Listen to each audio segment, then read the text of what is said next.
Tuntas, Mosi dipercaya rakyat, Amin songsong kemenangan. Penulis adalah Dairi Sudarman, pemerhati politik dan kebangsaan.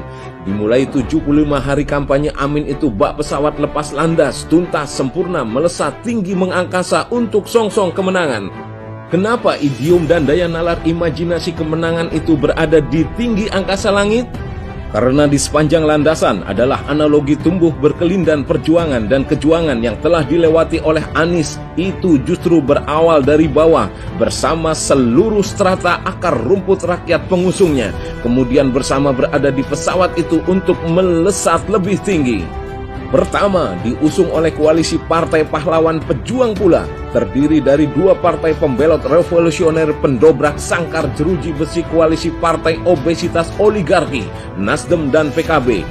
Satu lagi dari partai oposisi militan yang selalu menentang rejim, PKS. Juga dua partai Islam pendatang baru yang sesungguhnya, satu personil Amin Rais dan satu partai melegenda dalam rekam jejak sejarah, Partai Umat dan Masyumi. Kelimanya mengusung Amin sebagai paslon presiden dan wakil presiden, tidak saja karena dilihat dari entitas kepantasan, kepatutan, kepatuhan, dan kepanutannya saja, bahkan dari kepentingan kompetensi, kecerdasan intelektual, dan kapabilitas keduanya sangat mumpuni untuk memimpin negeri ini dan atau berkolaborasi bersama memimpin dunia mondial.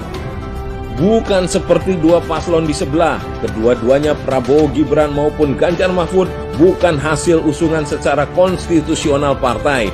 Yang sesungguhnya partai-partai itu tengah mati suri peran dan fungsinya karena tersandra dan disandra oleh kepentingan mencetak dosa bersama akibat kohesivitas vested interested kolusi, korupsi, dan nepotisme berkeroyokan bareng rejim oligarki itu. Kedua-duanya adalah paslon karbitan hasil rekayasa istana rejim penguasa Jokowi bersama oligarki korporasi alias hasil produksi politik cawe-cawe Jokowi. Sebagai fakta, pelanggaran konstitusionalnya hanya melahirkan politik dinasti kembar berbeda rupa. Yang satu dinasti turunan asli biologisnya Gibran yang dikawin paksa ke Prabowo. Simbolisasi yang diskeptis dan diapatisi rakyat sebagai pasangan antara tua kencur atau pepaya tua belimbing sayur.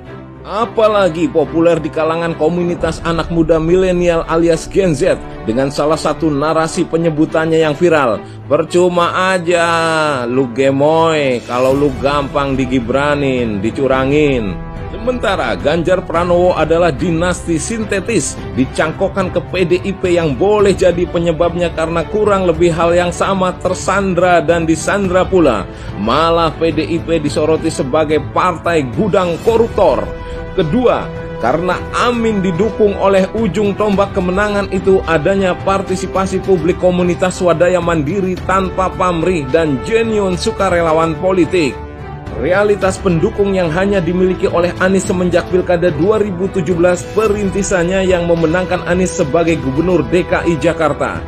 Sedangkan yang lain tidak hanya tiruan tetapi produk sintetik murni rekayasa buatan rejim yang hanya berorientasi kepada kepentingan duit, no money, no political volunteer, menguras ambrol kantong kas para korporasi oligarki.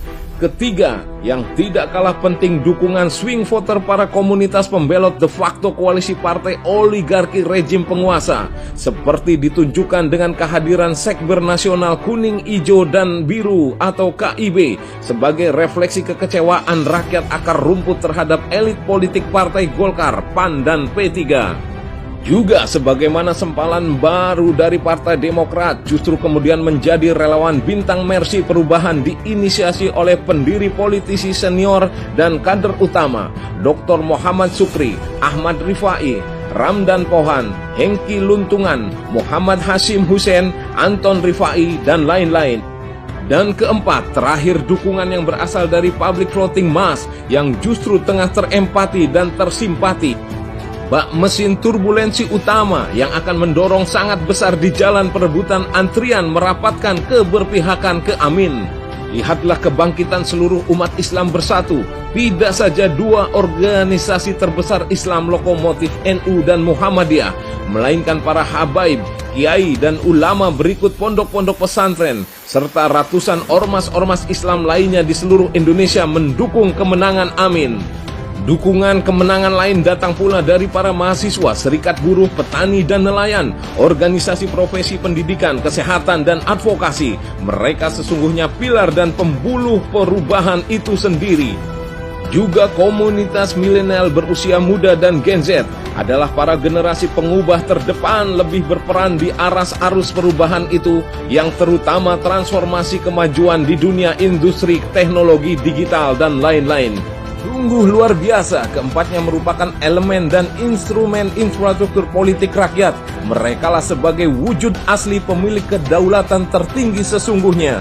Seraya dalam frasa suara gema dan gaung besar rakyat terbuktikan, Anies itu dimintakan dan diperintahkan untuk membawa pesan dan amanat keniscayaan dan kesunyataan mewujudkan perubahan besar pula.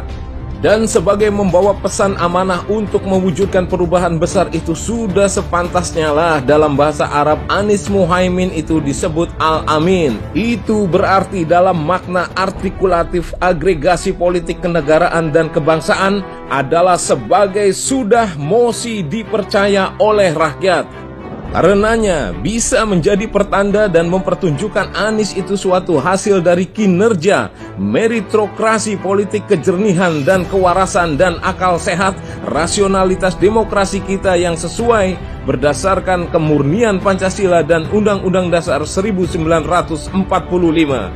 Atau artikulasi makna lain mengangkasa menjulang tinggi itu sebagai idiom konsensia dari aras transendensi, tegak lurus, religiusitas, suara langit ketuhanan, alias Nurbuah Destiny, bahwa Anies itu semoga ditakdirkan menjadi pemimpin rakyat Presiden Republik Indonesia 2024-2029 yang dirahmati oleh Tuhan Yang Maha Kuasa, sebagaimana adigium Vox Populi, Vox Dei itu tertunaikan.